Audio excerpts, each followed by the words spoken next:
दोस्तों, हमारे YouTube channel विधि UP 70 में आपका हार्दिक स्वागत है।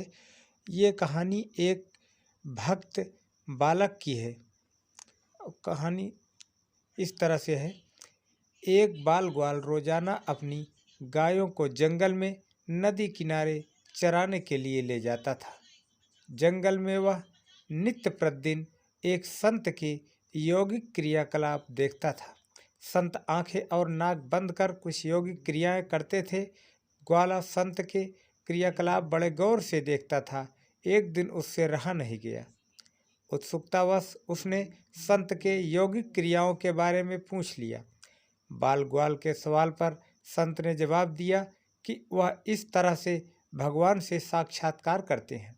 संत के प्रस्थान करने के बाद ग्वाला भी यौगिक क्रियाओं को दोहराने लगा और इस बात का संकल्प ले लिया कि आज वह भगवान के दर्शन साक्षात करके ही रहेगा।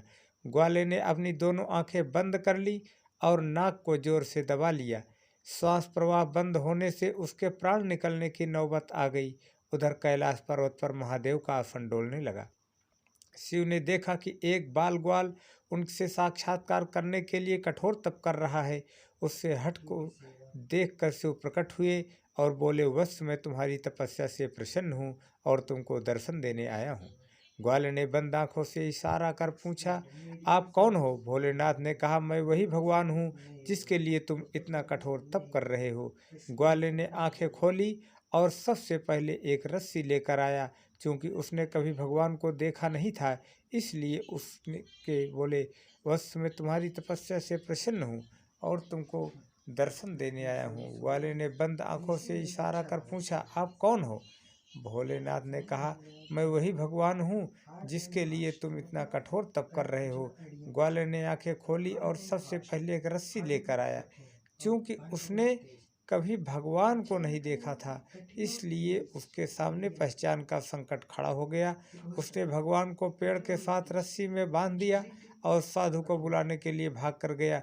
संत तुरंत उसकी बातों पर यकीन करते हुए दौड़े हुए आए, लेकिन संत को कहीं पर भी भगवान नजर नहीं आए। संत ने बाल ग्वाल से कहा, मुझे तो कहीं नहीं दिख रहे। तब ग्वाल ने भगवान से पूछा, प्रभु आप यदि सही में भगवान हो तो साधु महाराज को दिख क्यों नहीं रहे हो?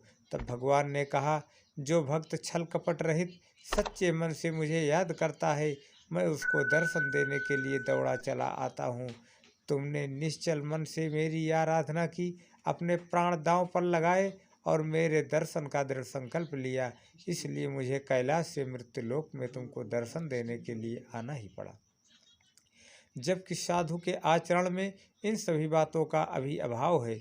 वह रोजाना के क्रियाकलाप करते हैं, लेकिन उनके मन में अभी भटकाव है। इसलिए मैं तुमको तो दिखाई दे रहा हूँ, लेकिन संत को नहीं। इसलिए मुझे कैलाश से मृत्युलोक में तुमको दर्शन देने के लिए आना ही पड़ा। जबकि साधु के आचरण में इन सभी बातों का अभी अभाव है। दोस्तों, इस कहानी बनाने में अगर कोई त्रुटि हुई हो तो हमें क्षमा करना। अगर कहानी अच्छी लगी हो तो हमारे चैनल को सब्सक्राइब करें, लाइक करें और शेयर करें। धन्यवाद। दोस्तों, अगली वीडियो में हम एक नई कहानी के साथ आपके समक्ष फिर हाजिर होंगे। दोस्तों, तब तक के लिए विदा चाहता हूँ। नमस्कार।